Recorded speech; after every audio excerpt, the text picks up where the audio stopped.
कि आप सभी देख रहे हैं, सामने स्लाइड है। मैं आज का लेक्चर हिंदी में डिलीवर करूँगी, बाय लैंग्वेज, है ना। और इफ एवरीबडी मतलब एवरीवन हैव लैंग्वेज प्रॉब्लम तो प्लीज सी स्लाइड्स। टॉपिक है मेरा role of yoga therapy on slip disc. उसके ब्रैकेट में आप देख रहे हैं डिस्क बल्जिंग, है ना। वो हम बाद में बात करेंगे ये ब्रैकेट में डिस्क बल्जिंग क्यों लिखा था हमने। एक चीज और है, पहली स्लाइड में देखेंगे योग भी हो सकता था, योग थेरेपी क्यों हुआ। योग हॉलिस्टिक है, मतलब सब कुछ उसकी अप्रोच हर जगह है। जब थेरेपी शब्द जुड़ता है इसका अर्थ होता है हमने उसको चिकित्सा पद्धति में ले लिया है ना। हम चिकित्सकीय लाभ पर बात करने जा रहे हैं और एक ग्रुप ऑफ मॉड्यूल योग का हम फॉलो करेंगे जिससे कि हम उस बीमारी को जिस पर हम चर्चा करने जा रहे हैं वो है स्लिप डिस्क। लेमन लैंग्वेज में से स्लिप डिस्क कहते हैं, वैसे मेडिकल टर्म्स में कहा जाता है डिस्क प्रोलैप्स या हार्निएशन ऑफ डिस्क बल्जिंग या इंट्रोवर्टिबल डिस्क प्रोलैप्स, इस तरह के मेडिकल टर्म्स यूज किए जाते हैं। पर जनरल लेमन लैंग्वेज में से स्लिप डिस्क कहा जाता है, जिससे सभी परिचित होते नहीं। बैक पेन की स्थिति इसमें रहती है। ये जो समस्या है स्लिप डिस्क, ये जिस भाग से संबंधित है वो है आपकी स्पाइन, मेरुदंड। ये मेरुदंड से संबंधित रोग कह सकते हैं या एक समस्या कह सकते हैं। मुझे बस ये जानना है कि मेरे पास समय कितना है, क्योंकि मेरी स्लाइड है 80 से 100 के बीच में पूरा। अच्छा नहीं मैं चाहती हूँ कि सारी चीजें बताई जाए, लेकिन अगर टाइम कम है तो जी। एनाटॉमी ऑफ स्पाइन आप देख रहे हैं, आप स्लाइड देखिए। वो ये स्लाइड चेंज नहीं हुई यहाँ से, मैं अपनी स्लाइड देख रही हूँ। ऊपर यहाँ देखिए एनाटॉमी ऑफ स्पाइन, यानी स्पाइन की बनावट कैसी है ना। आप सामने से देख रहे हैं सीधी और लेटरल साइड से जब आप देखेंगे तो ये 4 भागों में डिवाइडेड, 4 नहीं 5 भागों में डिवाइडेड है। ये पहला भाग जो है वो सर्वाइकल स्पाइन कहलाता है। दूसरा भाग जो C7 कहलाता है, 7 वर्टिब्रल कॉलम से मिलकर बना है। दूसरा है थोरेसिक स्पाइन, T12 या डोर्सल एरिया भी इसे कहते हैं। इसमें 12 कशेरुका यानी अंग्रेजी में वर्टिब्रा कहा जाता है, वर्टिब्रा। तीसरा भाग है लंबर, इसी की समस्या आएगी और पूरे वर्ल्ड में, पूरे विश्व में इसी पे ही आती है। नहीं, हमारी जो शरीर बना हुआ है उसमें लंबर में ही प्रॉब्लम है। और स्लिप डिस्क भी 95% केसेस में लंबर पे होता है। ये अभी मैं बताऊंगी कि क्यों ऐसा होता है। चौथा रीजन सेक्ट्रम में फ्यूज वर्टिब्रल है, यहाँ ये मिल जाती है आपस में से। इसकी संख्या भी 5 पर इसे ऐसे गिनेंगे तो हड्डी के रूप में ये 1 मानी जाती है। सबसे नीचे है कॉक्सिक्स या कॉकिक्स कहा जाता है, ये टेलबोन का हिस्सा है। ये संख्या में 4 है, लेकिन फ्यूज्ड है तो इससे कितना कहा जाता है 1। वैसे कितनी हो गई 33, नेक्स्ट स्लाइड प्लीज। और वैसे हो गई 26। अब हमने देखा कि 33 वर्टिब्रा जो डिवाइडेड थी, ये भी हमने देख लिया। इसमें क्या क्या इंक्लूड्स है, मतलब क्या क्या अंग बोल सकते हैं, किन किन भागों से मिलकर कर स्पाइन बना है। एक है इंटरवर्टिब्रल डिस्क, दूसरा है स्पाइनल नर्व्स, तीसरा है मसल्स एंड लिगामेंट्स। अब यदि हम देखें तो वर्टिब्रा का काम क्या है। स्क्वायर में अगर पिछले वापस स्लाइड को बैक कीजिए प्लीज। आप कोई बात नहीं, ये स्क्वायर दिख रहे हैं आपको, ये क्या है, स्पाइन की हड्डियां हैं। ये सॉफ्ट स्पंजी टिश्यू से बनी है। ये जो डिस्क है ये क्या है, वर्टिब्रल कॉलम, जिसकी संख्या है 33। ये C7, T12 है ना, 5, फिर 5 और ये 4 हो गई है ना। इनके कर्व्स भी हैं जो अगली स्लाइड में हम समझेंगे। ये जो वर्टिब्रल कॉलम, ये जो वर्टिब्रास है, ये हड्डियां हैं, ये क्या करती है, स्पाइन को एक आधार देती है जो इसका नेचुरल कर्व है, जो काइफोटिक है और लॉर्डोसिस है। हम कहते हैं ना प्राकृतिक वक्रता, वक्रासन सुना होगा हम सभी ने। वक्रासन मेनली मुझे लगता है, जो मेरी अपनी रिसर्च कहती है, वक्रता लाना, किसकी वक्रता ला रहे हैं यहाँ पर हम, स्पाइन। ये जो कर्व है ये सही कर्व में होना, इसका कर्वेचर सही होना चाहिए, पोस्चर को प्रॉपर करता है, इसलिए वहां वक्रासन शब्द जुड़ा। और वो वक्रासन है भी, उसको हम करके भी देखेंगे यहाँ पर। तो इसकी वक्रता, तो ये जो डिस्क है बीच की, इस कशेरु का ये जो स्क्वायर में हड्डियां, इसके बीच में आती है डिस्क। और जो स्लिप डिस्क है तो उसी की समस्या पर हम बात करेंगे। ये डिस्क क्या करती है?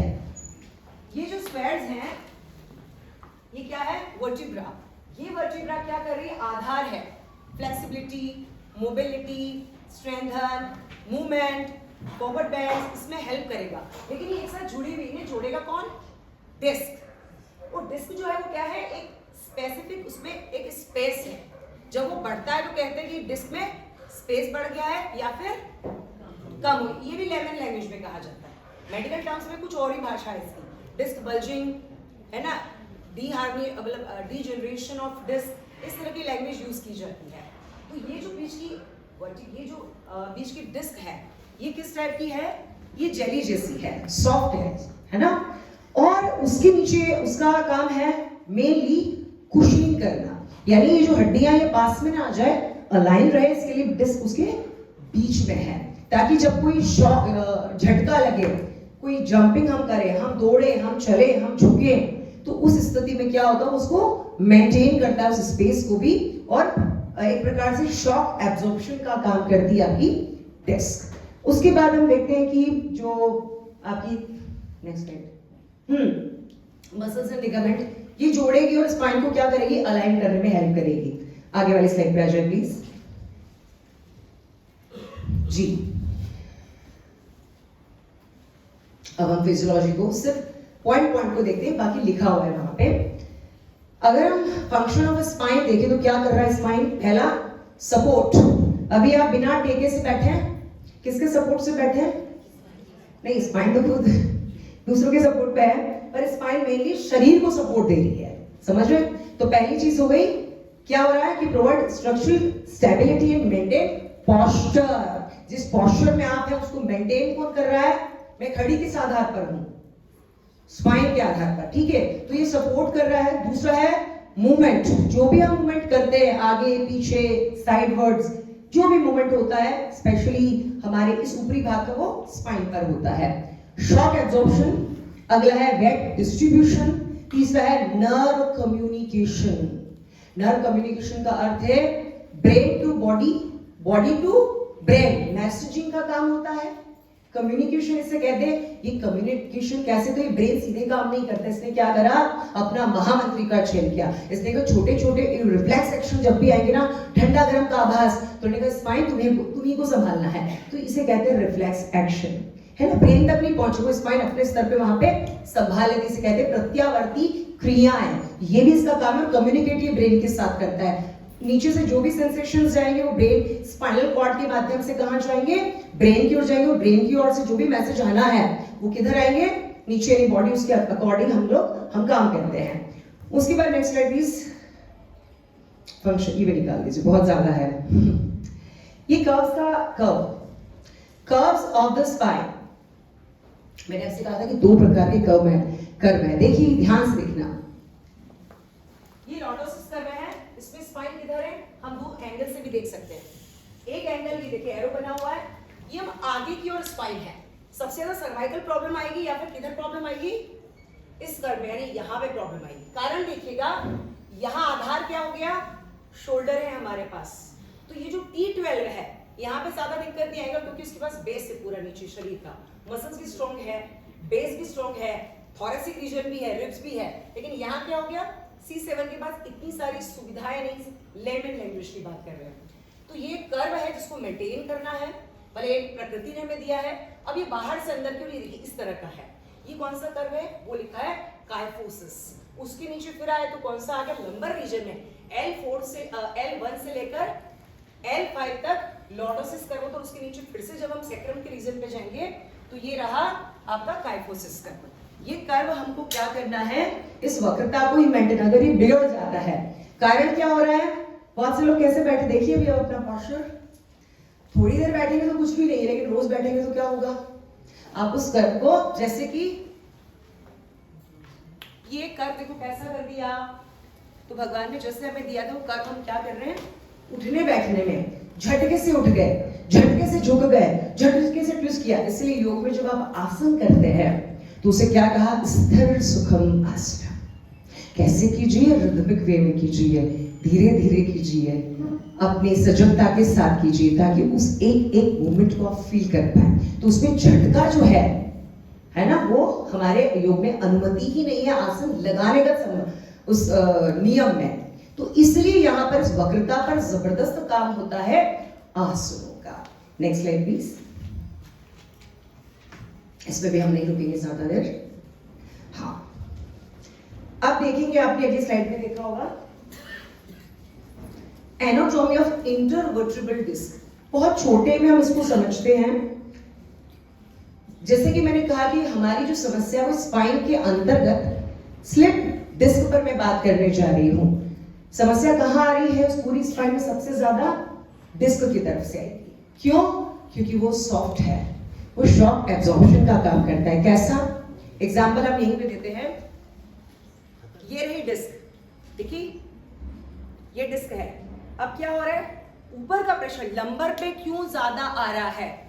लंबर पे इसलिए आ रहा है कि ऊपर जितना भाग है, यहाँ पे फोटो है, यहाँ से होते होते होते होते सबसे ज्यादा मोबिलिटी, बैंडिंग्स, साइड बैंडिंग्स कहाँ से होते हैं?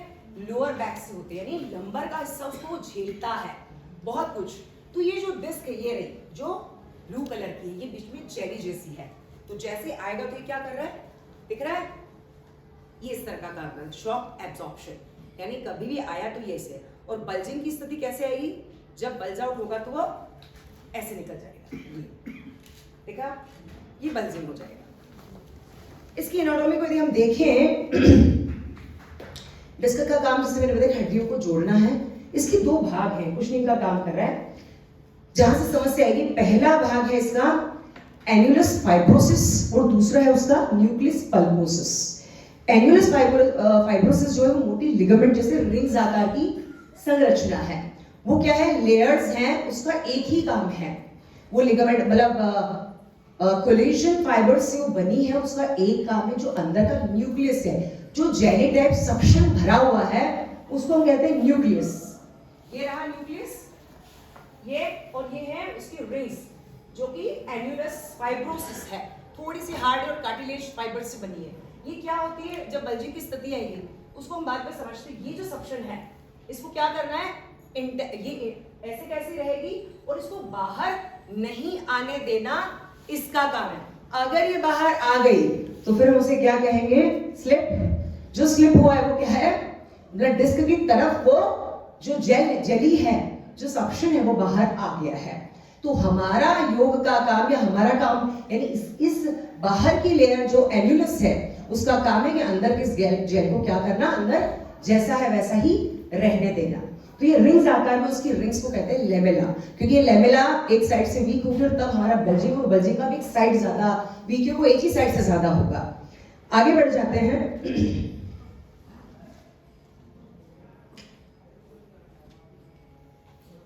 हाँ, ये हो गया है फंक्शन ऑफ इंटरवर्टिब्रल डिस्क। देख रहे हैं हम, सेम वही काम है जो स्पाइन का था। एक काम में थोड़ा सा अंतर है, मतलब काम तो स्पाइन का ही है, जो उसमें अंतर्गत है शॉक एब्जॉर्प्शन, हमने अभी समझा था। दूसरा है लोड डिस्ट्रीब्यूशन, तीसरा है फ्लेक्सिबिलिटी और मोबिलिटी। हाँ, अब ये मेन काम आप ध्यान दीजिएगा, स्पेसिंग बिटवीन वर्टिब्रा। मैंने आपको कहा था कि ये जो गैप था, कोई बात नहीं है, वर्टिब्रा के बीच में एक गैप है, उस गैप को किसने मेंटेन कर रखा है? इस डिस्क ने। इतना गैप है, ये गैप मेंटेन नहीं हुआ तो क्या हो जाएगा? ये वर्टिब्रा दबेगी, कंप्रेशन आएगा, नर्व्स के भी जैसे ही बाहर होगी तो स्पाइनल कैनल के पास में क्या हो रहा है? पूरा मैन से जो स्पाइनल नर्व्स निकल रही है, जो कम्युनिकेशन करेगी, वो दब जाती। कैसे दबेगी? जब ये यहां से निकल रही है, अगर कोई नर्व अगर ये दबा तो क्या हो गया? उस नर्व पे भी बाहर की ओर दबाव है, ऐसे पीछे की ओर वो दबाव आ जाता है, और उससे फिर हम कहते हैं कि पिंच नर्व, यानी बहुत ही बुरा वाला पैर चुभने वाला दर्द, सेंसेशन, टिंगलिंग, है ना, ये सब समस्याएं तब उत्पन्न होती है। तो इसका यहाँ पर काम क्या है कि ये स्पेस मेंटेन, यानी स्पेस जो है वर्टिब्रा के बीच में वो मेंटेन करके रखे। अगर वो कम हो गया तो हम कहेंगे डिस्क में गैप कम हो गया, बढ़ गया तो कहेंगे स्पेस बढ़ गया है। फिर है स्पाइन की स्टेबिलिटी को बनाए रखना। Next slide please. अब हम समझेंगे कि स्लिप डिस्क होती क्या है, बहुत सिंपल भाषा में समझते हैं। ये इसके स्टेजेस हैं इस डायग्राम में। देखिए स्लिप डिस्क में सिंपल भाषा में बात करते हैं। जो डिस्क है ना वो किसी झटके के कारण, किसी जर्ग के कारण, किसी भारी वजन को अचानक उठाने के कारण, किसी एक्सीडेंटल चोट के कारण क्या हो गई है, प्रोट्रूड हो गई है।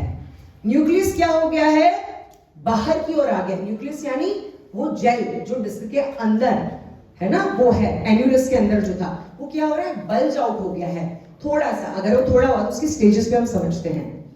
नेक्स्ट डायग्राम की तरफ चलिए। देखिए इसकी 3 स्टेजेस को ही हम देखते हैं यहाँ पे। डीजनरेटेड डिस्क है, बल्जिंग डिस्क और हार्नेटेड डिस्क है। थोड़ा थोड़ा अंतर को समझ लेते हैं। ये देखिए, दिखा यहाँ क्या हो रहा है, कट फट गई। इसका कारण है कि जो न्यूक्लियस है वो 85% लगभग 85% पानी जैसा है। तो यहाँ उसको क्या चाहिए, हम कहते हैं ना डाइट का रोल नहीं है, हम कहते हैं स्लिप डिस्क में डाइट का बहुत बड़ा रोल है। जो आप पानी कम पीते हैं या आप स्मोकिंग करते हैं, वो स्मोकिंग क्या कर रहा है, आपकी उस न्यूट्रिशंस जो अंदर का जेल है वो न्यूट्रिशंस की मांग करता है। अगर आप पानी ढंग से नहीं पिएंगे, आप अच्छा आहार नहीं लेंगे, आप ओमेगा 3 नहीं लेंगे, है ना, आप धूप में नहीं, विटामिन डी नहीं लेंगे, कैल्शियम नहीं होगा, तो धीरे धीरे वो न्यूक्लियस क्या करता है, सूखने लग जाता है। तो डिस्क में क्या हो जाता है, डीजेनरेशन शुरू हो जाता है। और उसमें क्या हो जाता है, टियर यानी थोड़ी सी काट छाट यानी ये कटाव आना शुरू होता है। इस स्थिति को हम कह रहे हैं बहुत सिंपल भाषा में। साइंटिफिक लैंग्वेज में मुझे लगता है जो यहाँ डॉक्टर्स होंगे उन्हें पता है कि बहुत ज्यादा ही पता नहीं कितने सारे टर्म्स हैं। मैंने अपनी भाषा में समझ नहीं लिखा। हमारा जो टॉपिक है वो डिस्क बल्जिंग, क्योंकि हम बहुत सारे प्रकार हैं इसके, लेकिन हम जिस प्रकार पर योग से ठीक कर सकते हैं हम उसी प्रकार को यहाँ पर आज लेंगे। तो ये देखिए डिस्क बल्जिंग में क्या हो रहा है, थोड़ा सा बाहर की ओर, इसको हम बताऊंगी। और तीसरी स्थिति बल्ज आउट, हार्निएशन, यानी जो न्यूक्लियस था वो पूरा एन्यूलस को, उसकी रिंग्स को, उसकी लेमेला को तोड़ते हुए कहाँ आ गया है, पूरा बाहर आ गया। यहाँ से फोरामेन से क्या निकल रही, नर्व, वो नर्व को क्या कर देगा, कंप्रेस कर देगा, वहां पर मसल टेंशन भी शुरू हो जाएगा। ठीक है, आगे बढ़ते हैं प्लीज। इसके मुख्य कारण क्या है देखेंगे हम। Ageing and degeneration of spinal discs, sudden injury or trauma of the spine, repetitive heavy lifting, improper lifting techniques, poor posture, obesity. Obesity क्यों? क्योंकि वेट किस पर जाएगा, L1 से लेकर के S1 वर्टिब्रल कॉलम पे, उससे वो भी प्रोलॉन्ग, ये लंबी समय तक आप बैठते हैं, वो भी या तो झुककर या फिर बहुत सीधा होकर, ये कारण। फिर है स्मोकिंग, सडन ट्विस्टिंग। आगे बढ़ते हैं please. Symptoms, stiffness of spine, weakness of muscle, pain in the lower back और नेक नहीं, back pain, pain radiating down to the legs, sciatica. ये इसकी एडवांस, अगर इस स्टेज पर आप इसको ठीक नहीं करेंगे, प्रिकॉशन नहीं लेंगे, फिजियोथेरेपी नहीं लेंगे, तो क्या हो जाएगा, ये अगली स्टेज डिस्क हार्निएशन की तरफ बढ़ेगा और आगे सियाटिका पेन हमारे पैरों को रेडिएट होगा। फिर है डिफिकल्टी इन बैंडिंग और straightening the back, burning sensation. ये जो अगला है लॉस ऑफ ब्लैडर और बॉल कंट्रोल, ये तो बहुत ही बुरे हालातों में होता है। सेंट्रल डिस्क बल्जिंग की स्थिति में ये स्थिति आती है, अदरवाइज जो स्टेज वन है वहां पे दिक्कत हमें नहीं होगी। Difficulty in walking, next slide please. इसकी डायग्नोसिस एक्सरे, सिटी स्कैन और एमआरआई है ना, हम आगे बढ़ते हैं। टाइप ऑफ स्लिप डिस्क आपको देख रहा होगा, एक एन्युलर टियर या डीजनरेटिव डाला है। प्रोट्रूशन और डिस्क बल्जिंग थोड़े थोड़े अंतर में है। डिस्क बल्जिंग का अर्थ मैंने आपसे बताया, मैं एक बार फिर से रिपीट कर देती हूँ ताकि हम समझें उस बात को, कि जब हमारा जो एन्यूलस है यानी वो रिंग्स जिसके बीच में क्या है, हमारा न्यूक्लियस केंद्रक है, वो जेल है, वो क्या करता है, थोड़ा सा बाहर आता है, लेकिन जो हमारी एन्यूलस रिंग्स है वो अभी भी क्या है, इंटैक्ट है, यानी जैसी है वैसी ही है। वो बल्ज आउट क्या हुआ है, जेल हुआ है। जो प्रोट्रूजन है उसमें क्या होता है, आपकी जो जेल है यानी जो न्यूक्लियस है वो थोड़ा बाहर गया, उसने किसको बल्ज किया, किसको प्रेस किया आगे, उसने एन्यूलस को भी कर दिया, तो एन्यूलस की रिंग्स भी थोड़ी बाहर आ गई और न्यूक्लियस भी थोड़ा बाहर आ गया। ये स्टेज 2 और स्टेज 1 यानी प्रोट्रूजन और डिस्क बल्जिंग में यौगिक थेरेपी का काम है, लेकिन इसके आगे एक्सट्रूजन और डिस्क हार्निएशन जो है उसमें क्या हो रहा है, जब जेल बाहर ही आ गया तो एक घाव सा बन गया है। अब वहां पे हीलिंग के लिए बहुत सारी प्रोसेस लगेगी पहले, उसके बाद हम योग थेरेपी को अप्लाई करेंगे। तीसरा सुपरस्ट्रेशन, इसमें तो वो जो जेल था यानी न्यूक्लियस बाहर निकला और स्पाइनल कैनाल में नीचे ही गिर गया एक प्रकार से, और अब वो हमारे बस में योग थेरेपी के बस में नहीं रहा, वो हम डॉक्टर के पास ही जाएंगे। ये बहुत कम केसेस देखने में मिलेगा आपको। Next slide please. ये पिक्चर्स हैं डिस्क बल्जिंग में, देखिए जो मैंने कहा था कि वो एन्यूलस अंदर ये थोड़ा सा उसको प्रेस कर रहा है, डिस्क प्रोट्रूजन में एन्यूलस भी बाहर की ओर उभार आ गया है, जेल जो आपका न्यूक्लियस है वो भी थोड़ा बाहर आ गया। एक्सट्रूजन में क्या हो गया, न्यूक्लियस ने सारी लेमेला की जो लेयर्स थी वो तोड़ के, मतलब पूरा ही उसने लेमेला को यानी कि उसने आपका जो एन्यूलस उसको तोड़ के क्या कर गया, पूरा बाहर आ गया और चौथी स्थिति में वो टूट के गिर चुका है अंदर। Next please. ये भी हो गया, इससे भी आगे बढ़ जाएंगे जी। लोकेशन, अब हम बात कर रहे हैं कि ये जो आपका डिस्क बल्जिंग है या स्लिप डिस्क ये कहां पर हो रहा है, हम इस पिक्चर में देख सकते हैं। ये है लोकेशन, ये नंबर की है ना। 95% में डिस्क बल्जिंग केसेस जो है वो किसमें होता है, L4, L5 या L5S1 जी। ठीक है, प्रेशर आप देखिए धीरे धीरे कहां आ रहा है, L1 पे कम है, L2 पे कम है, L3 पर, L4 पे ज्यादा, और उसके नीचे सबसे नीचे क्या है, L5 पे शुरू का है और उसके नीचे क्या आ जाता है, S1। उसके नीचे स्लिप डिस्क हो ही नहीं सकती, क्यों, क्योंकि फ्यूज्ड हो गया, वहां वर्टिब्राई नहीं है, मतलब अब डिस्क ही नहीं है। डॉक्टर साहब आप सही बोल रही हो क्या मैं? Thank you sir. नहीं, कंफर्म करने के लिए डॉक्टर भी बैठे हैं, स्पाइन गई आप क्या, यहाँ तक मैं सही बता रही हूँ? परफेक्ट। कुछ छूट जाए तो बता दीजिएगा। एकदम परफेक्ट जी। हमें ये मानना चाहिए कि हम फैमिली के साथ बैठे, वरना प्रेशर आ जाता है ना। ये सही है, प्रेशर नीचे आया, इसलिए कहाँ होगी, L1 में नहीं हो सकती क्योंकि वो प्रेशर उतना नहीं ले रहा है, L2 पे आराम है, L3 भी आराम, लेकिन कहाँ दिक्कत आया, L4, F, L5, यही होगा प्रॉब्लम मैक्सिमम केसेस में। और L5 और S1 के बाद हो ही नहीं सकता क्योंकि वहां पे फ्यूज्ड, तो वहां पे वर्टिब्रा ही नहीं, तो सॉरी डिस्क ही नहीं है, तो स्लिप डिस्क हो ही नहीं सकती। तो जब सोचे तो ये भी ध्यान रखने वाली बात है कि मैक्सिमम बात, क्योंकि सबसे ज्यादा घूमना उसी पे कर रहे हैं, क्योंकि नीचे का हिस्सा है ना वही ज्यादा मोबाइल यानी हम घूम रहे हैं, उसी में आगे पीछे जा रहे हैं, उसी में झटका जंप कर रहे हैं, स्क्वाट्स लगा रहे हैं, डेडलिफ्ट्स कर रहे हैं, साइकिलिंग कर रहे हैं, पुशअप्स लगा रहे हैं, सब वहीं पर जोर पड़ रहा है। Next please. ये आप देख सकते हैं।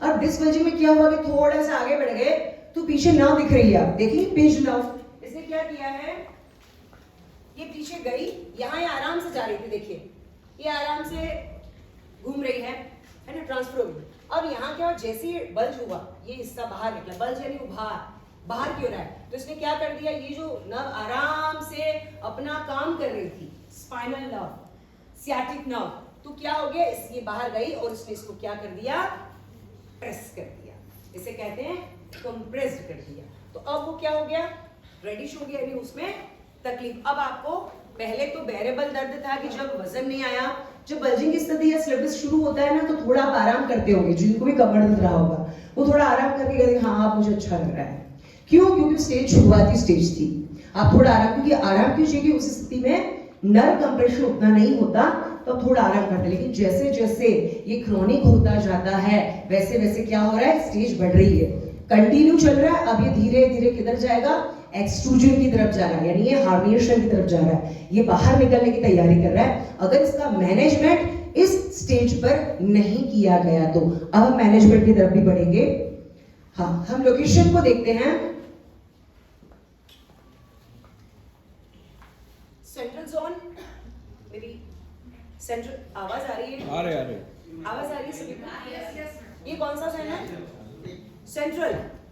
ये बल्जिंग भी कितनी, अभी देखिए आपने स्लिप डिस्क के 4 प्रकार देखे, उस 4 प्रकार में भी हमने एक प्रकार लिया डिस्क बल्जिंग, ठीक है। इस डिस्क बल्जिंग की भी लोकेशन है, हुआ कहाँ है, जहां हुआ हम उसी की थेरेपी, वही आसन हम वही आसन करवाएंगे। यानी ये आपको क्लियर है कि उसकी एनाटॉमी, उसकी फिजियोलॉजी, उसकी पैथोलॉजी आपको बहुत ज्यादा अच्छे से पता होनी चाहिए। जब पता होगा कि किस साइड से हुआ है, उसी एक साइड का आसन होगा। मैं भी एग्जांपल में आपको प्रूफ कर दूंगी कि ऐसा मैंने क्यों कहा था और मैं क्यों 100% डिस्क बल्जिंग को ठीक कर सकती हूँ। सेंट्रल है, ये सबसे कम केसेस में डॉक्टर साहब सही, ये कम आता है। मुझे लगता है ये जो सब आर्टिकुलर जोन है, पोस्टरोलैटरल डिस्क बल्जिंग, सबसे ज्यादा केसेस आएंगे, उसका कारण है। फिर फोरामेनल, यानी फोरामेन हमारा सिंड्रोम हुआ, वहां कोई दिक्कत आई तो फिर ये एक्स्ट्रा फोरामेनल है, तो बहुत ही कम चांस है कि इस तरह का कोई स्लिप डिस्क होता है, मतलब कम चांस है, होता है कम होता है।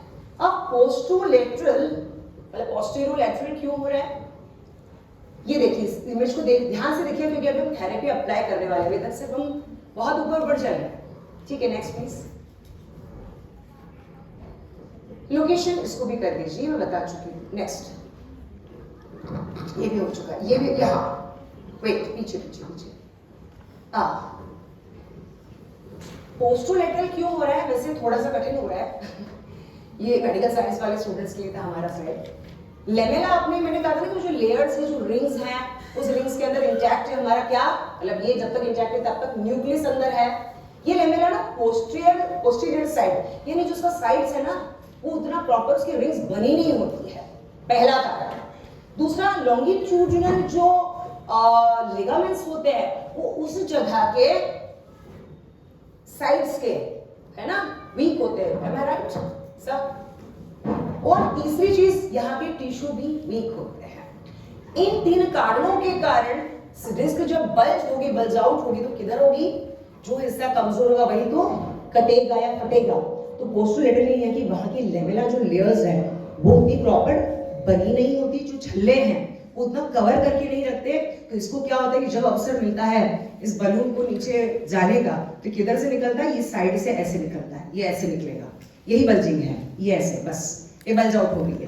तो ये बल्जिंग किधर हो जाएगी, या तो राइट साइड या फिर लेफ्ट साइड। अब जिस साइड ये बल्ज आउट हुई, उसी साइड में पैर की तरफ, बटक्स की तरफ, हिप एरिया में क्या होगा, रेडिएट होके हमें पेन महसूस होता है। यानी एक साइड क्यों आ रहा है, क्योंकि आपका पोस्टरोलैटरल डिस्क बल्जिंग हुआ है, और जिस साइड हुआ उस साइड के पैर में आपको झुनझुनाहट या जो भी उसके सिम्टम्स है वो देखने को मिलते हैं, विशेषकर दर्द के साथ में।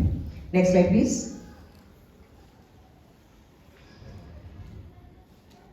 कॉजेज सेम है, आगे बढ़ जाते हैं। टोबैको और ओबेसिटी में बता चुके, एक्चुअली स्पाइन के भी वही है, स्पाइनल प्रॉब्लम्स के, और इसके भी सेम है। सिम्टम ऑफ डिस्क बल्जिंग पे आ जाइएगा। सिम्टम क्या नजर आएंगे आपको, सबसे पहले तो यहाँ पे इस भाग में लोअर बैक पेन, दूसरा रेडिकुलर पेन, सियाटिका। अब सियाटिका क्या है, या साइटिका, मैंने कहा था ना, नर्व अगर जब तक कंप्रेस नहीं हुई, नर्व जब तक दबी नहीं, तब तक क्या है, कमर के ऊपर के भाग में दर्द, और आपके लिए मैनेजेबल है दर्द। लेकिन जैसे नर्व कंप्रेस हुई, वैसे क्या हो जाएगा, हम इसकी शिकायत करेंगे, पैर डॉक्टर साहब या मैडम या सर, मेरे ना इधर इस एरिया में दुखता है, नीचे आ रहा है, फिर और आगे बढ़ा तो किधर चला गया, काफ की तरफ, और नीचे गया तो और नीचे, तो फिर सुन्नपन महसूस है। ये एडवांस बता रहे हैं। धीरे धीरे ऐसा तो देखिए, हम जनरली क्या करते हैं इससे, ठीक है कमर दर्द है, काम कर रहे हैं, हम उसको शुरुआत में ही मैनेजमेंट में नहीं लगते हैं, ठीक है। फिर क्या हो रहा है, मसल वीकनेस, तीसरा है लिमिटेड मोबिलिटी, पेन और लेडर, ये दोनों बात की बातें हैं, तो हम आगे बढ़ जाते हैं। Next, passive test. Passive test मतलब, हाँ, इसको टेस्ट डॉक्टर कैसे करेगा, देखिए जब भी पैर 45 डिग्री एंगल, यानी एक बात तय हो चुकी है कि आपको उत्तान पादासन एक पैर से नहीं देना है। क्यों, क्योंकि जैसे पैर आपका सीधा है और आप पैर को इस प्रकार सीधा करेंगे तो ये बटक का एरिया है, और अगर यहाँ पर नर्व कंप्रेस हो रही है तो क्या हो जाएगा, पैर उठाते ही आपको पेन रेडिएट होकर चुभने वाला पेन। तो किसी को चेक करना है कि कहीं डिस्क बल्जिंग की स्टेज आगे तो नहीं बढ़ गई है, नर्व कंप्रेस तो नहीं हो रही, तो उसे क्या करिए, आप हाथ से पकड़ के 45 डिग्री पर होल्ड कीजिए, तो वो वहां से आपको शिकायत करेंगे, बताएंगे, कंप्लेंट करेंगे कि मुझे ना बटक की तरफ भी दर्द आ रहा है, पहली बात तो एमआरआई सीटी स्कैन या फिर हम एक्सरे देखेंगे उनके, अगर वो स्थिति नहीं हो तो योग करना आपके पास आ गया तो आप सुरक्षा क्या देंगे? डे 1 हम 2-3 दिन में उनका एक्सरे रिपोर्ट देंगे, तो उसके पहले हमें ये ध्यान रखना है कि 45 डिग्री पे हम इस तरह चेक कर सकते हैं। Next slide please. पैसे के अलावा अगर आप हाथ नहीं लगाना चाहते तो भी इस डिग्री एंगल पे आपको 30 डिग्री एंगल पे ज्यादा पेन महसूस होगा, थोड़ा सा 70 डिग्री पे कम हो जाएगा। इस डिग्री एंगल पे क्या हो जाएगा? आपको कोई पेशेंट कंप्लेंट करेगा कि मुझे बहुत ज्यादा चुभने जैसा दर्द महसूस हो रहा है। एक चीज और, पीरिफॉर्मिस सिंड्रोम, ये पीरिफॉर्मिस मसल का है, ये ग्लूटिस मसल्स का ग्रुप है। एम आई करेक्ट डॉक्टर साहब? जी। जब ये डिस्क बल्जिंग होता है ना तो हमारा ध्यान इस पे होता है कि हमें स्लिप डिस्क हो गया, ऐसा नहीं, कई बार मसल स्पैज्म एक कारण बन जाता है कि टाइटनेस ऑफ मसल, यानी बटक की मसल्स या बैक मसल्स आपकी टाइट हो गई तो उसे भी आप स्लिप डिस्क का नाम देते हैं। अगर ये बहुत टाइम अगर हमारा कमर दर्द या बल्जिंग या स्लिप डिस्क स्टेज 1 की स्थिति बनी रही तो हमारा जो ये एरिया, क्योंकि हम यहाँ से एक्सरसाइज या ज्यादा बैठेंगे नहीं, ज्यादा एक्सरसाइज नहीं करेंगे, तो क्या हो जाएगा? जो पीरिफॉर्मिस मसल है ना, ये टाइट होना शुरू हो जाएगी, क्योंकि इसका कोई एक्सरसाइज हम कर नहीं रहे, मूवमेंट भी नहीं कर रहे हैं, है ना। तो ये जब टाइट होगी तो ये न चाहते हुए भी जब ये टाइट होगी तो पीछे क्या जा रही है? कौन सी नर्व जा रही है? Sciatica nerve. तो ये क्या करेगी? पीछे से जा रही, तो ये जैसे जैसे टाइट होगी, स्ट्रेच होगी, वैसे वैसे क्या कर देगी? उस सियाटिका नर्व को प्रेस कर देगी। और फिर पेन कैसे होगा? ये सियाटिका नर्व यहाँ से, तो फिर ये धीरे से रेडिएट होकर नीचे पिंडों की तरफ और पैरों की तरफ जाएगा। तो यहाँ पर पेशेंट कंप्लेंट करेगा कि मुझे पैरों की तरफ दर्द आ रहा है, यानी पीरिफॉर्मिस सिंड्रोम का चांस भी बढ़ जाता है। Next slide please.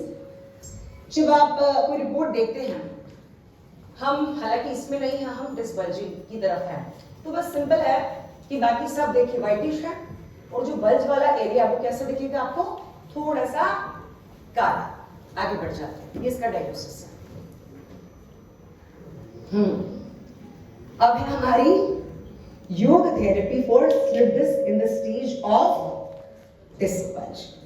आगे बढ़ते हैं। देखिए, जब भी स्लिप डिस्क की स्थिति आती है, अब हम करेंगे क्या? तो हमने अभी तक एनाटॉमी, फिजियोलॉजी, थोड़ी बहुत पैथोलॉजी को समझा है। डेमोन्स्ट्रेटर्स कहाँ है? प्रतिभा। देखिए, सबसे पहली चीज हम इस सिद्धांत को लागू करते हैं। ये तो हमने समझा कि हुआ कैसे। पहली चीज है कि हमें दर्द कम करने की कोशिश करना है। दूसरी चीज है अलाइनमेंट, आपकी स्पाइन का सही अलाइन होना बहुत जरूरी है। तीसरा जो हमारा प्रयास है, थेरेपी का सिद्धांत है कि जो स्टेज है उसको वही मेंटेन होने दे, न कि हम इसको आगे बढ़ाएं। अगर ये आगे बढ़ा तो आपने भी एक टर्म मैंने यूज किया था, क्या?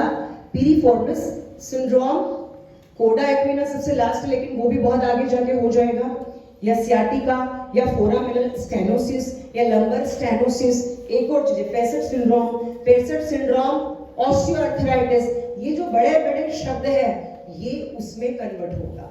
यानी हमारा मैनेजमेंट पहले से रखना है, ये कोशिश हम किससे करेंगे? योगा थेरेपिस्ट से करेंगे। Next slide please. गोल्स क्या है हमारे? देखिए, इसी टाइप में डर रही है। रिड्यूस, देखिए गोल्स यानी हम किन लक्ष्यों को लेकर के चले। अब यहीं से हमारा मेन सेशन शुरू हुआ है, ध्यान से देखिएगा। इसको नीचे कर दो। रिड्यूस स्पाइनल कंप्रेशन, वहां क्या आ रहा है? कंप्रेशन। तो हमें क्या करना है? उसी को हटाने का प्रयास करना है। एंड रिलीव नर्व प्रेशर, ये दो चीजों पे काम गोल है हमारे। दूसरा है enhance blood circulation to promote healing, जो घाव यानी कि जो आपका बल्ज आउट एरिया उसको क्या करना है? हील करना। उसके लिए किसकी जरूरत है? ब्लड की सप्लाई की, ब्लड की सर्कुलेशन की।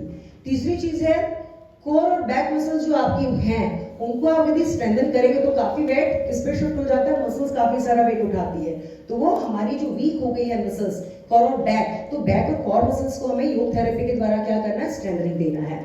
तीसरी चीज है improve flexibility and mobility of the spine, फिर एक correct posture and spinal alignment, eliminate muscle spasm, और लास्ट में है yoga therapy enhance spinal alignment and neural relaxation which help relieve symptoms and promote disc health। आगे बढ़ते हैं हम। Precautions, आप पीछे देखिएगा। यहाँ किसी काम का नहीं, आपकी प्रिकॉशंस पीछे हैं। क्या अवॉइड करेंगे? देखिए योग एक मिनट आप करिएगा, सभी ध्यान से सुनिएगा। हमें कहा जाएगा, जो कि मैं कहूंगी कि आपको क्या करना चाहिए, साइड बैंडिंग करनी चाहिए, आपको फॉरवर्ड बैंड अवॉइड करना चाहिए, हम उसका कारण जानेंगे अभी। मैं कहूंगी कि आपको बैक बैंडिंग करनी चाहिए, पर कैसे करनी चाहिए? हमें सबसे पहले जो अवॉइड करना है कमर दर्द में। क्यों? क्योंकि फॉरवर्ड बैंडिंग की स्थिति में जो आपका नर्व कंप्रेशन है वो ज्यादा आ सकता है। जब आप झुकते हैं तो स्पाइन में क्या हो सकता है, जो आपका गैपिंग स्पेसिफिक वो बढ़ा देगा, प्लस जो बल्ज आउट एरिया उससे क्या मिल जाएगा, ऐसे धक्का, आप आगे झुके और वो इधर ही निकली हुई, तो क्या हो जाएगा, ज्यादा झुक गए तो पूरा बाहर हो जाएगा। तो फॉरवर्ड बैंडिंग डॉक्टर साहब मना ही करते कि भाई सबसे पहला क्या काम ना करो, आगे ना झुको। तो पहला काम हम योग वालों को क्या करना है, अवॉइड डीप फॉरवर्ड बैंड। थोड़े बहुत फॉरवर्ड बैंड में, इतने से फॉरवर्ड बैंड में कुछ नहीं हो रहा, यहां तक तो कुछ नहीं होना, क्योंकि लंबर पे प्रेशर आया ही नहीं। जब तक लंबर खींचेगा नहीं तब तक फॉरवर्ड बैंडिंग आप करवा भी देंगे तो डरने की जरूरत नहीं है। लेकिन हमें क्या नहीं करना है, ये एलिवेशन थे चल नहीं रहे एक्चुअली। ये रहा फॉरवर्ड बैंडिंग, जो उन्होंने गलत तरीके से लगाया होगा। झटके से प्रतिभा एक बार फिर से खड़े होकर बचाना प्लीज बेटा, जैसे पैर खोला और ये जाम, तो आपको ये नहीं करना है। दूसरा क्या है, ये जो साइड बैंडिंग ये ओवर है, हमें अवॉइड करनी ओवर साइड बैंडिंग, क्योंकि ऑलरेडी आपका स्पाइन वीक, यानी कि कहीं ना कहीं उसकी कार्यशैली कम हुई है, उसकी मसल वीक है, मसल स्पैज्म है। तो आपको इस तरह से बहुत ज्यादा नीचे ले जा करके साइड बैंडिंग नहीं करना चाहिए। इंटेंस बैकवर्ड बैंडिंग, चक्रासन, धनुरासन, पूर्ण सद्भासन, ऐसे एडवांस पोस्चर कहा जाता है। बैक बैंडिंग अच्छी है लेकिन उसका एक पर्टिकुलर एंगल है। पूरी फॉरवर्ड बैंडिंग में तो पूरा स्पाइन आपका ऐसे यू शेप में आ गया, ये भी आपका नेचुरली जो कर्वेचर था वो तो वैसा नहीं था, तो आपने उस पर भी क्या कर दिया है, प्रेशर बढ़ा दिया है। तो अगर आप फॉरवर्ड बैंड करते तो आपको झटके से और बहुत ज्यादा पीछे नहीं जाना चाहिए। नेक्स्ट है स्लाइड, नेक्स्ट स्लाइड इशिका, ये पिक्चर्स आप देख सकते हैं। आप देखेंगे साइड स्ट्रेट, जो आपका पीरिफॉर्मिस एरिया ग्लूटिस वो खिंच रहा है बहुत ज्यादा, काफ ज्यादा खिंच रही, जो कि रेडिएट होकर पेन नीचे आ रहा है ना, तो ये अवॉइड करेंगे। ये साइड स्ट्रेचिंग थोड़ा सा कम दिख रहा है, आप देख सकते हैं इस ग्लूटिस को ज्यादा खिंच रहा है, और इस तरह से ये नीचे की ओर, ये अंदर से आ रहा है फ्लेक्शन, इस कारण से यहाँ दर्द बढ़ा देगा। वॉरियर पोज जब आप देखेंगे तो ये प्रेशर यूं जा रहा है और यूं इधर से आ रहा है, ये प्रेशर अच्छा नहीं होता स्लिप डिस्क में। टाइप ऑफ कि कौन सी बैंडिंग्स, कौन से आसन क्यों अवॉइड करने हैं, आप देखिए स्पाइन का एरिया ये ऊपर से ऐसे चला गया, फिर आगे जब झुकेंगे तो पूरा खींच जाएगा, जो कि स्लिप डिस्क या सर्वाइकल स्पॉन्डिलाइटिस में आपको हमेशा स्पाइन का कोई प्रॉब्लम आ गया है, गर्दन दर्द या कमर दर्द, तो आपको अवॉइड कर देना चाहिए। ये देखिए फॉरवर्ड बैंड दिखा होगा आपने, यहाँ से खींचा और ये यहाँ से खींचा, ये नीचे की तरफ खींचा हुआ, ये बहुत ज्यादा खराब है। यानी पादहस्तासन और पश्चिमोत्तानासन आपको पूरी तरह से वर्जित रहेगा। ये हो गई हमारी बैंडिंग, जो पैर आप स्प्लिट करके भी जब आगे झुकते हैं, ये भी आपको नहीं करना चाहिए। अब हमारी प्रोसेस यही होगा, थेरेपी में हम क्या लेंगे, कुछ तो लेना है, शुरू कैसे करेंगे। सबसे पहले अब आप जैसे मैंने कह दिया साइड बैंडिंग कर लो, आपने उठा के ऐसे थोड़ी कर लेना है, लूजनिंग एक्सरसाइज करनी पड़ेगी ना, थोड़ा ज्वाइंट खोलना पड़ेगा। आप जाके सीधे कर देंगे तो पता लगा आपने जर्क ले लिया, जो कि हम मना कर रहे थे। तो माइक्रो मूवमेंट्स यानी कि लूजनिंग एक्सरसाइजेस आप लेंगे, सूक्ष्म व्यायाम जिसे हम योगिक भाषा में कहते हैं। उसके बाद कुछ आसन्स जो कि अब हम बताने जा रहे हैं, फिर है प्राणायाम जो कि आपके सेंट्रल नर्वस सिस्टम के लिए, ऑटोनॉमिक नर्वस सिस्टम के लिए बहुत ज्यादा जरूरी है, उसकी हेल्थ को इनहैंस करेंगे। फिर है मेडिटेशन, फिर है कंट्रोल ब्रीदिंग टेक्निक्स और फिर है योग निद्रा। चलिए अब हम आगे बढ़ जाते हैं, कुछ आसन्स को हम देख लेते हैं। जी आप देख रहे होंगे कि सबसे पहले, अच्छा ठीक है,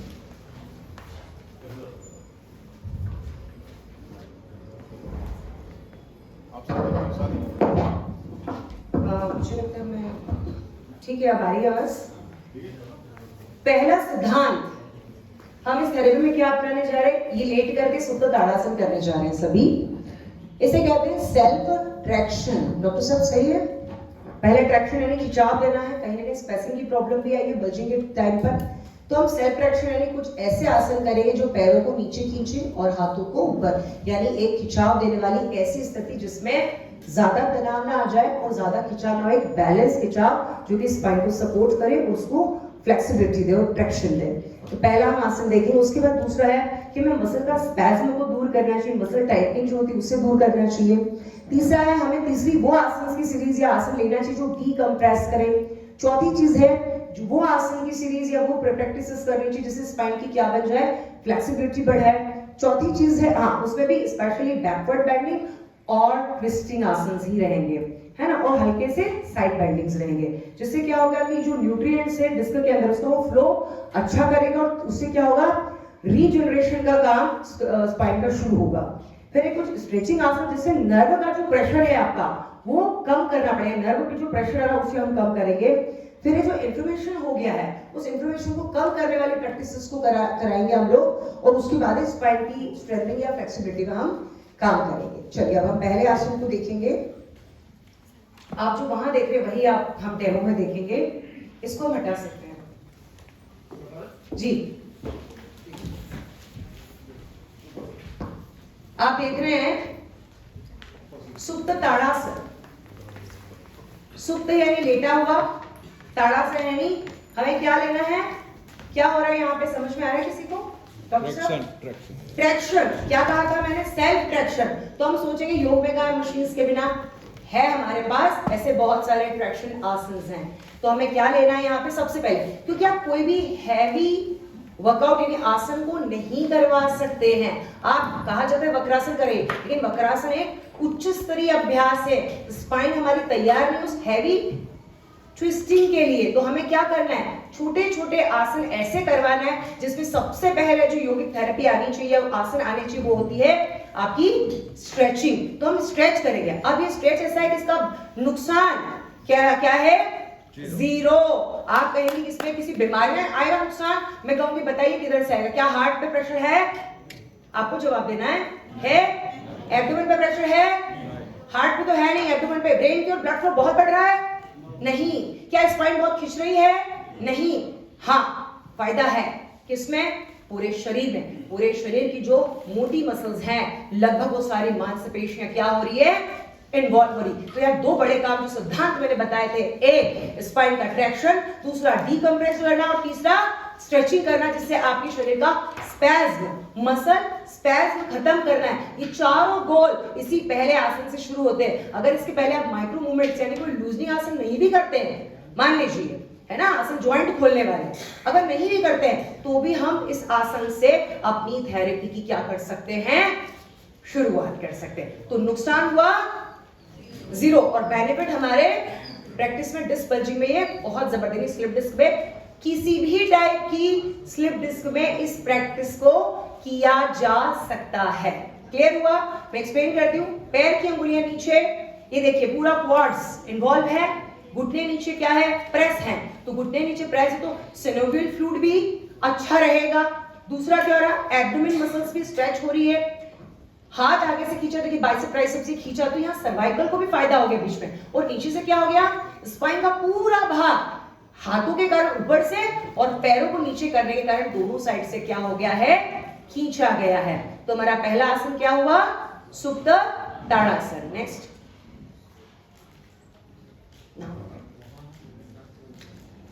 जी, अब हम करने जा रहे हैं नंबर 2। स्लाइड में दिख रहा है कौन सा आसन है, क्या नाम लिखा है, मेरुदंडासन है।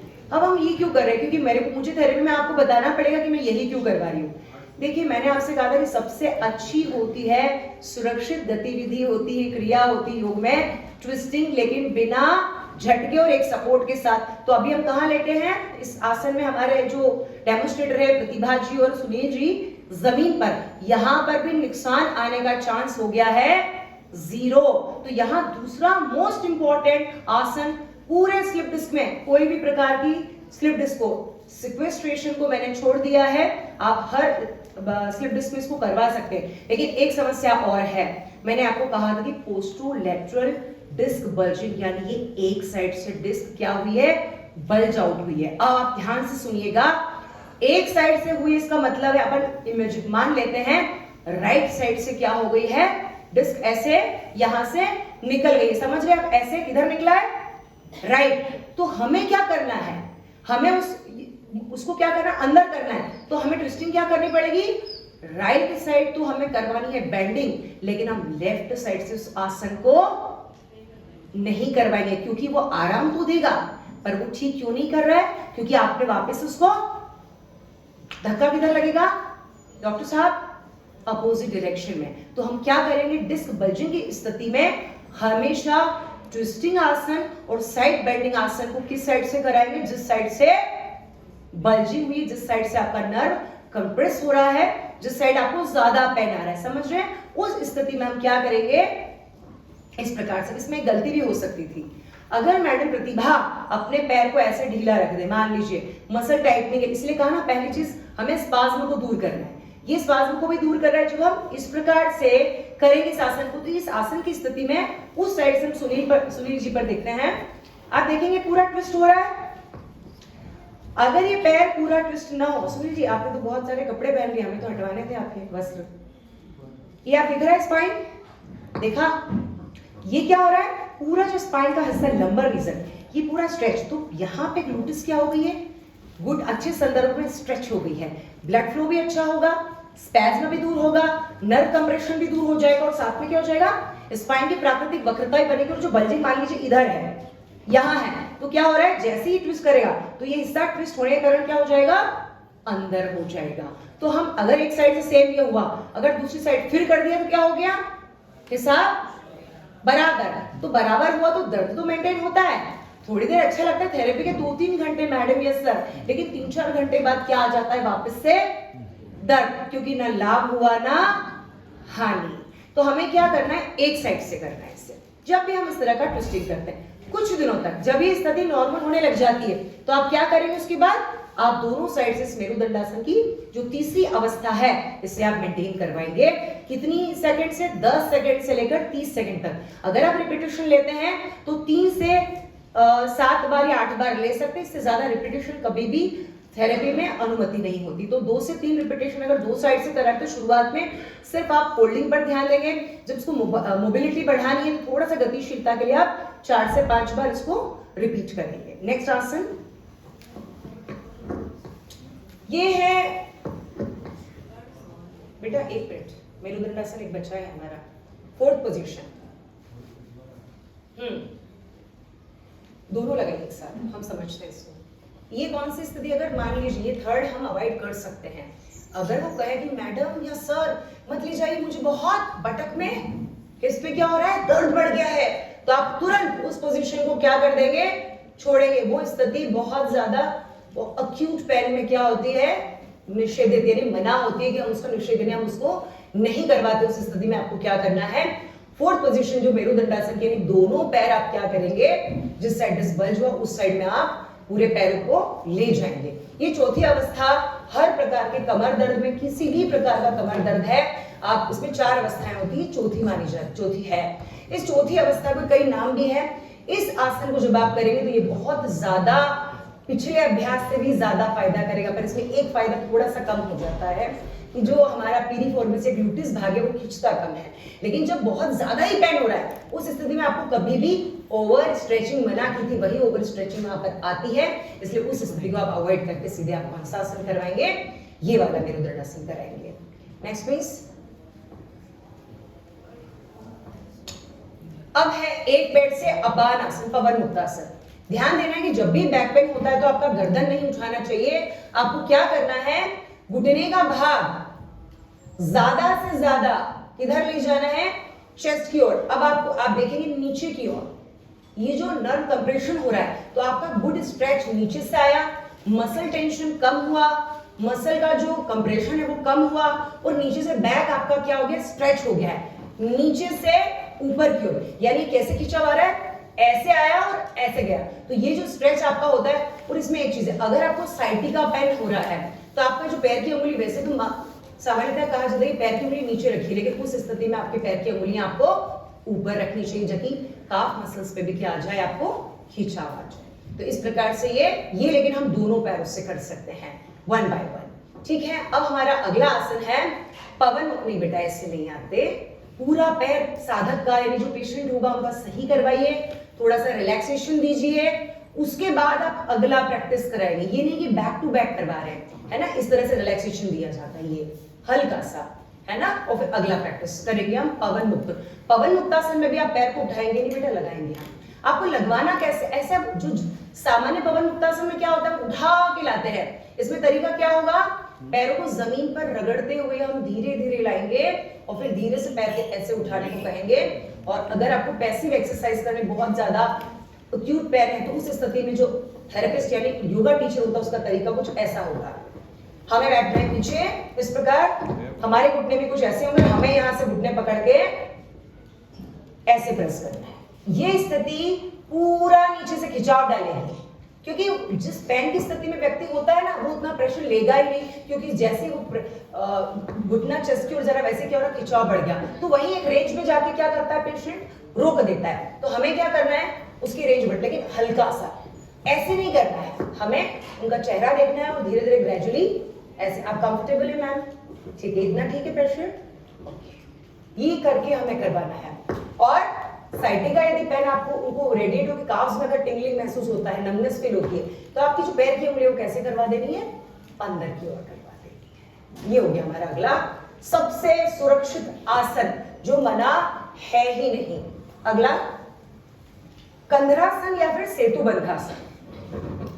तरीका देखिएगा, रिलैक्सेशन करवाया, पैर सीधे करवाया, वापस से आप इसको क्या करेंगे, अगले आसन को करवाएंगे। तो आप दोनों पैरों में गैप करवाएंगे और क्या करेंगे, हाथ जमीन पे। कंधरासन सामान्यतया पैर पकड़ के होता है, पैर अगर पकड़ लिया ओवर प्रेशर किस पे आ जाएगा, स्पाइन पे। तो हमें क्या करना है, वेट बेटा, वेट, मेरुदंड से 2 से 3 कदम पैर आगे रखना है। ऐसा क्यों, हम प्रतिभा पर देखते हैं। प्रतिभा जी पैर ज्यादा अंदर अगर ही लेंगी तो देखिए क्या हुआ, बटक उठाएं, ये क्या कर लिया इन्होंने, फाइनल पोजीशन ले ली। ये हो गया बहुत ज्यादा डीप प्रेशर, बहुत गहराई तक प्रेशर यहाँ पर लग गया, जो कि दर्द पेशेंट सहन नहीं कर पाता है। हमें क्या करवाना है, इतना हमें आसन की उसकी फाइनल पोजीशन नहीं देखना है, हमें पेशेंट को ठीक करना है। तो हमारा जो नपातुला प्रेशर है वो ध्यान रखना है। यहाँ पर आसन में वेरिएशन आता है, यहाँ स्थिति को देखते हुए आसन की स्थिति को बदलते हैं। तो हमें क्या करना है, पैर को 2 कदम जब आगे रखाएंगे तो ये बटक का जो मसल्स, जो ग्लूटिस भाग है, जो हैम्स के नीचे क्वाड का एरिया, क्वाड के नीचे हैम्स का एरिया, ये क्या होगा, रिलीज होगा, रिलैक्स होगा, स्पैज्म्स का धीरे धीरे दूर होगा, नर्व कंप्रेशन धीरे धीरे, नर्व क्या होगी, अपना काम अच्छे से करेंगे। रीच जो आपका कहते हैं ना कि एक हाइड्रेशन की स्थिति होनी चाहिए। जब आप इस प्रकार प्रेशर हो, लाइट प्रेशर हल्का सा दिया, होल्ड करा आपने, सांस नॉर्मल रखी आपने और फिर वापस क्या है, वापस आना। इसको 4 से 5 बार आप करें। अगर आप होल्ड करवा रहे हैं तो इसको 5 सेकंड 6 सेकंड से ज्यादा शुरुआत में आपको नहीं कराना चाहिए। इसमें हम देखते हैं क्या हो रहा है, लंबर का भाग जब नीचे के वहां फोटो देख सकते होंगे, और मुझे लगता है कि एरो होगा, देखा आपने नीचे से एरो कैसा है, नीचे से अगर डिस्क बल्ज है, बाहर की ओर है, तो ये जो धक्का लगा उससे क्या हो जाएगा, यूं है, बल्जिंग मतलब बाहर है, बाहर, तो जैसे ऊपर गया तो क्या हो रहा है, स्पाइन ऊपर जाएगी, तो ये एक्सटेंड यानी कि ये एक प्रकार से प्रेशर डालेगी। तो धीरे से क्या होगा, जो बल्जिंग की स्थिति है वो धीरे धीरे क्या हो जाएगी, धीरे धीरे सामान्य स्थिति में आना शुरू हो जाती है। वापस आएंगे हम धीरे से, अगला प्रैक्टिस। अब हम करेंगे पेट के बल लेटने वाला बहुत जरूरी आसन, जो फिजियोथेरेपी में भी करवाया जाता है, हमारी योग थेरेपी में भी करवाया जाता है। डॉक्टर साहब भी सजेस्ट करते हैं कि कुछ ना करो तुम मैकेंजी एक्सरसाइज कर लो, एम आई राइट, यस। क्यों, देखते हैं, पलटने का तरीका भी देखेंगे हम झटके से पलट नहीं सकते।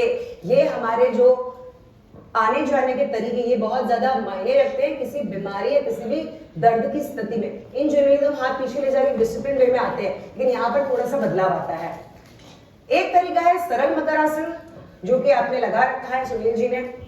ये क्यों किया, ये उन पेशेंट्स के लिए, बेटा वो थोड़ा सा, ये उन पेशेंट्स के लिए, उनको जिनको देखिए नहीं, इसी में जिनको इस स्थिति में क्या हो रहा है, लंबर रीजन पे बहुत ज्यादा वाला पेन आ रहा है। अगर आप थोड़ा भी उनको ऊपर उठाएंगे ना तो उनका स्पाइन इतना मजबूत नहीं है कि वो पूरा आपका, क्योंकि हाथ, प्रतिभा लगाइए आसन, भुजंगासन।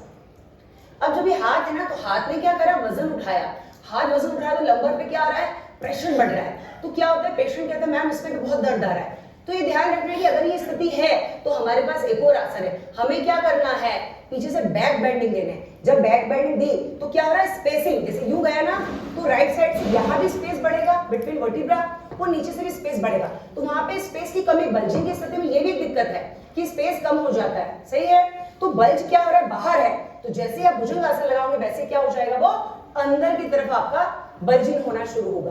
तो आपको सबसे पहले सरल मकरासन आप लगवाइए, उसमें भी क्या होता है, अगर पैर मिले, क्योंकि भुजंग आसन में हम क्या करते हैं, पैर मिलवाते हैं। अगर उसने पेशेंट ने हमें कंप्लेंट किया कि मुझे नीचे की तरफ मैडम आने में या सर आने में तकलीफ बहुत ज्यादा बढ़ जाती है, तो हम उन्हें कहते हैं कि आप पैरों को क्या करिए, खोल दीजिए, ताकि यहाँ से जो प्रेशर आने वाला है मसल्स के ऊपर या नर्व्स के ऊपर, वो क्या हो जाएगा, शिफ्ट होगा। तो आपको यहाँ पे ज्यादा दर्द भी नहीं होगा। आप कुछ दिन, 2 दिन, 4 दिन, 8 दिन, जितने दिन वो सहज है, उसके बाद धीरे से आपको करवाना भुजंग आसन ही है, इस प्रकार से।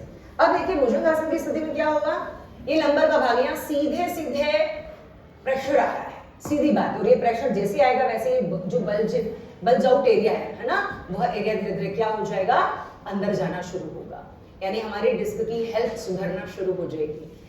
अब एक और चीज है, बहुत से लोग स्लिप डिस्क में या उसमें एक और आसन करवा देते हैं, कौन सा, जैसे पूर्ण भुजंग आसन कहें या पूर्ण सर्पासन, ये बहुत एक्सेस है, बहुत ज्यादा है, क्योंकि लंबर पे प्रेशर नहीं है इसमें। अगर आप इनसे पूछेंगे तो ये बोलेंगे कि मैडम मुझे प्रेशर कहाँ है, सुनील जी आपको, ये जो भाग है नीचे का टेलबोन का एरिया, ये जो पहन था, मतलब सॉरी प्रेशर था, ये कहाँ शिफ्ट हो गया, नीचे की ओर। तो इनको जो सारा बेनिफिट है वो टेलबोन यानी सेक्रम एरिया पे ज्यादा मिल जाएगा, टेलबोन पे मिल जाएगा, फ्लेक्सिबिलिटी बढ़ाएगा। पर इसमें एक दिक्कत है ना, ओवर है, ज्यादा है, यहाँ बहुत ज्यादा स्पेसिंग, उसने क्या कर दिया, वर्टिब्रा को पास में ला दिया है। और चूंकि हम क्या है, स्लिप बैक पेन है, तो मैंने आपसे कहा था कि ओवर प्रेशर भी यहाँ पे अनुमति नहीं। आपने 4 आसन अच्छे कराए और अगला आसन इस तरह का करा दिया, एक गलती कर दी, तो कंप्लेंट करेगा कि हाँ ठीक लग रहा है पर पूरा अच्छा नहीं लग रहा, क्योंकि आपने बहुत ज्यादा दबाव वर्टिब्रल कॉलम पे इस भुजंग आसन पूर्ण सर्पासन की स्थिति में डलवा दिया था। आगे बढ़ते हैं, नेक्स्ट प्लीज।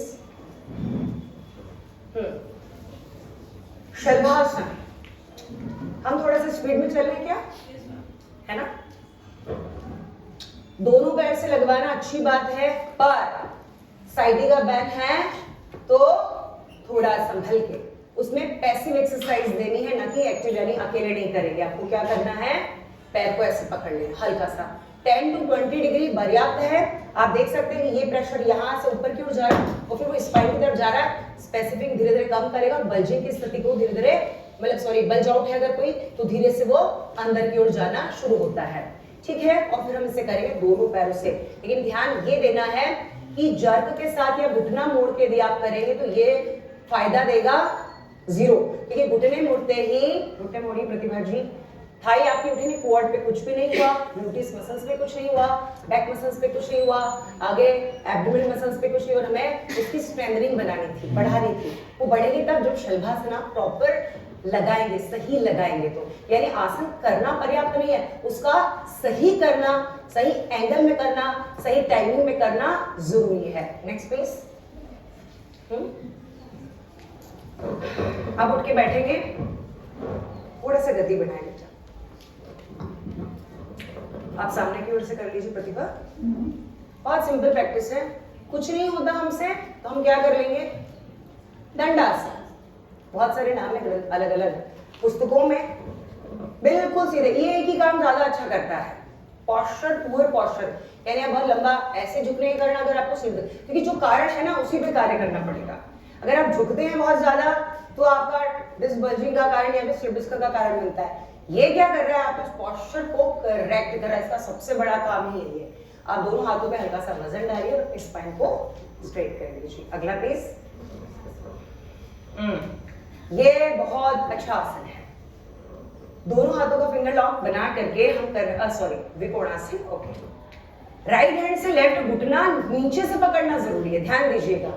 जब आप नीचे से घुटना पकड़ेंगे तब आप ट्रैक्शन ले रहे होंगे। अगर आपने हाथ को सिर्फ घुटने पे रख दिया तो जो पीछे जाना वाला हाथ है ये नहीं जा पाएगा। और एक चीज और गलती होगी इसमें, गलती क्या होगी, जो थोड़े से ओबीज हैं, जिनका पेट निकला हो, क्या कर देंगे, ये जो पीछे वाला हाथ है जिसका दूरी है 6 से 9 इंच की, ज्यादा से ज्यादा 1.5, मतलब आधा फीट दूर हो, 1 फीट भी मान लगे, लेकिन ये क्या करेगा, ये पीछे। अब आपको दिख रहा है स्पाइन पे जो ट्विस्टिंग होनी थी वो किस पे चली गई, ट्विस्टिंग तो हुई ही नहीं।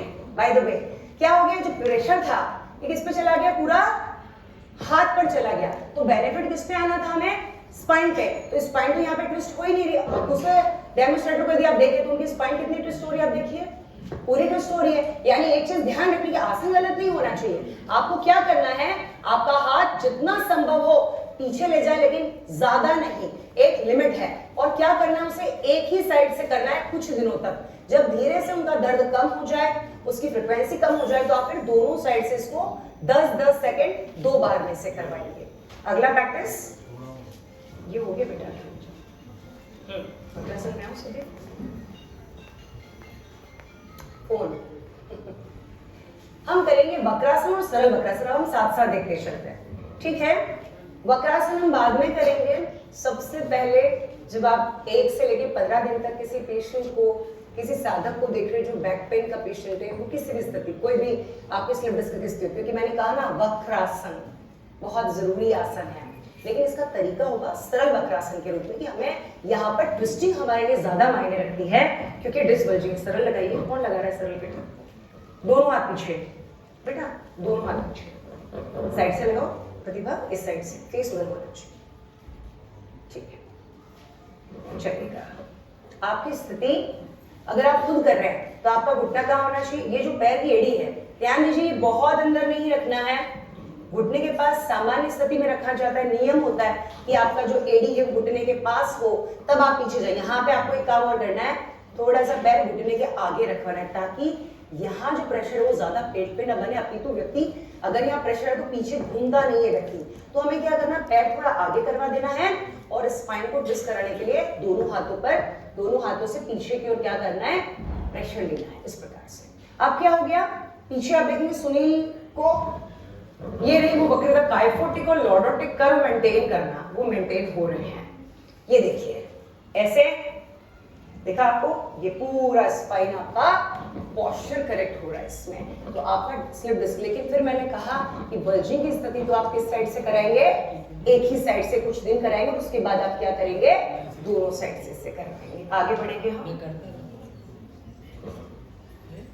हम करने जा रहे हैं त्रिकोणासन। बहुत ज्यादा इंपॉर्टेंट है बैठने वाले आसनों की स्थिति। त्रिकोणासन में आपको क्या करना है, राइट हैंड से लेफ्ट लेग को पकड़ना है। बेटा आप उधर से लगाओ ना, हाथ उधर। सेम वही कि जब तक आप घुटना नीचे से नहीं पकड़ेंगे तब तक बेनिफिट हमें नहीं मिलेगा। दो स्थिति बनी कि अगर वो कंप्लेंट करता है कि मुझे बहुत ज्यादा पेन है, तो आप हाथ को इस प्रकार सुन लीजिए, जैसे कि आप ऐसे नहीं करवा के आप क्या करेंगे, हाथ को जमीन पे रखवा देंगे और शोल्डर के सपोर्ट से आप पीछे, क्योंकि ये अब इनके हाथ में आ गया एक प्रकार से, कैसे पैसिव हो गया, यानी ये अपने हाथ ये कंधे को प्रेस कर सकती, पर वो नहीं कर सकते, तो स्थिति बदलनी पड़ेगी। वहां पे आप पेशेंट कंप्लेंट कर रहे हैं कि मुझे बहुत ज्यादा दर्द है, तो हमें क्या करना है, हाथ को शोल्डर लाइन में लाने की जिद नहीं करना, क्योंकि हम कहते हैं फाइनल पोजीशन में हाथ को कंधे की लाइन में लाइए।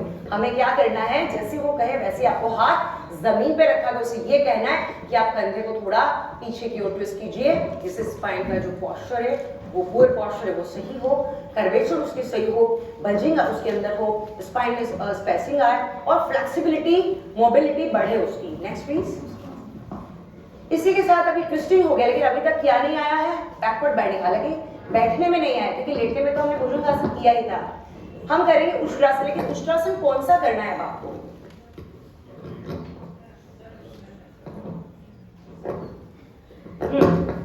अब उष्ट्रासन में हम जाएंगे पीछे की ओर, बस सेम वही, गैप को मेंटेन करेगा, बैक बेंडिंग है, abdomen muscles, hamstring muscles, quads, सारी मसल्स यहाँ पे एंगेज होंगी, इन्वॉल्व होंगी, स्पेशली चेस्ट मसल्स हार्ट के लिए भी बहुत अच्छा है, बैक मसल्स भी कॉन्ट्रैक्ट हो रहा है, यहाँ मसल्स के लिए बहुत अच्छा है, और चूंकि बैक को एक अच्छा प्रेशर मिला है, तो ये हमारे बल्जिंग की स्थिति को दूर करेगा। नेक्स्ट शशकासन, आप स्पीड में। अब हम, मुझे लगता है स्लाइड पे देख लें, टाइम हो रहा है, ठीक है।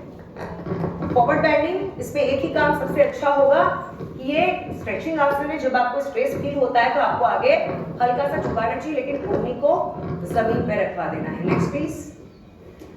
कैट एंड काउ नहीं, एक जो ये मार्जरी आसन का जो ऊपर वाला है, ये जो है ये केप पोज है, ये काइफोटिक, ये जो ऊपर का कर्व है उसको तो अच्छा करेगा, पर हमें काम किस पे करना है, लंबर पे। तो हमें कौन सा पोस्चर लेना है यहाँ पे, केट पोज। तो 2 से 3 बार हम थोड़ा सा ऊपर करके केट पोज को रिपीटेशन लेंगे 4 से 5 बार। Next please. ये मना है जब आपको साइड सियाटिका का पेन हो, लोअर बैक पेन हो, या आपको बहुत ज्यादा घुटने की तरफ नीचे की तरफ दर्द हो तो मना करेंगे, क्योंकि ये गलत लगाते हैं अक्सर लोग। इसमें क्या होता है, सिर अंदर जाता है, यूं जड़ लेते हैं, समझे आप? उसमें कहा जाता है टॉप ऑफ द हेड जमीन पे रखिए, तो ये आसन हम अवॉइड कर देंगे। अगला लास्ट है साइड बेंडिंग चक्रासन। ये देखेंगे आप, साइड से हमारी स्पाइन स्ट्रेच हो रही है, एक साइड से क्या हो रही है, दब रही है, तो साइड बेंडिंग। फिर हम लेंगे कटी चक्रासन, स्पाइनल ट्विस्टिंग है, जो एक साइड से हम शुरुआत पे करें, उसके बाद हम दोनों साइड से करेंगे। नेक्स्ट है और लास्ट है द्विभुज कटी चक्रासन, दोनों साइड की ट्विस्टिंग है। ट्विस्टिंग हमेशा स्पाइन में अमृत होती है। और लास्ट एक फ्रैक्शन बचा है हमारा ताड़ासन, हम करेंगे अर्ध चक्रासन, बैक बेंडिंग में चुकी, और ताड़ासन यानी लास्ट। पहला आसन भी हमने शुद्ध ताड़ासन लिया था, और लास्ट में हमें खत्म किससे करना है, स्ट्रेचिंग से, यानी हम क्या कर रहे हैं, उसे ट्रैक्शन दे रहे हैं, ठीक। और हल्का सा आप कमर पे हाथ रख के हील्स अप एंड डाउन करेंगे, और रिलैक्सेशन करवा करके आप एक बार उल्टा लेटेंगे तकिए पर, बस जल्दी से लेटेंगे। ये तकिया इसलिए रखना है कि अगर वो सब कर लिया और आपने सेक नहीं किया तो आपको बेनिफिट बहुत थोड़ा सा ऐसा है कि जो रिलैक्सेशन वो कम मिलेगा। तो इस प्रकार से सोने की स्थिति, जब भी आप सोते हैं तो पैरों के बीच में इस प्रकार तकिया रखना है, घुटनों के बीच में हल्का सा पैर को मोड़ लेना है। दूसरा, जब आप सेक करते हैं तो सेक ऐसे उल्टे करके नहीं लेटना और खुद नहीं करना है, अभी तो जहाँ पे लंबर के भाग पर पेट के निचले हिस्से में आप तकिया रखिएगा। अक्यूट पेन है तो ठंडा सेक, और लंबा क्रॉनिक है और स्लिप डिस्क है तो आपको गर्म सेक करना चाहिए। सभी को प्रणाम। हरे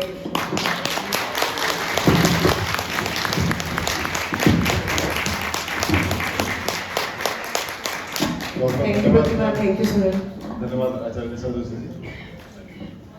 मैं रिक्वेस्ट करूँगा आचार्य स्वामी सूर्य से, आचार्य गंगाराम जी से और ढाकाराम जी से, डॉक्टर सदय मिश्रा जी से कि निशा जोशी को अपने हाथ से एक मेमेंटो प्रदान करेंगे, और शिव मिश्रा जी कहीं हैं तो एक बार मंच पे आएंगे।